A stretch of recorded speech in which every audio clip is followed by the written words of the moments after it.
குருவிலாம் நீங்க பார்க்கலாம். குருவிகள்லாம் எப்படி தெரியுமா கூடு கட்டுது? அந்த குச்சிகளை எடுத்துட்டு வந்து அப்படி கூடு கட்டும்.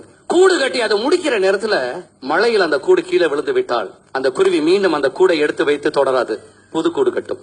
புதிதாக அந்த கூடை கட்டி மீண்டும் அதை முடிக்கிற நேரத்துல காற்றுல அது கீழே விழுந்து விட்டால் மீண்டும் ஒரு புது கூடு கட்டும். எதுவரை கட்டும்? கூடு கட்டி முட்டைகளை இட்டு அடகாத்து தன் இனத்தை வாழ வைக்கிற வரை அது செய்து கொண்டே இருக்கும். ஏண்டா அதுக்கு தெரிஞ்சது ரெண்டு விஷயம் தான். ஒன்று விடாமுயற்சி, இரண்டாவது வாய்ப்புகள் இன்னும் உண்டு என்ற நம்பிக்கை.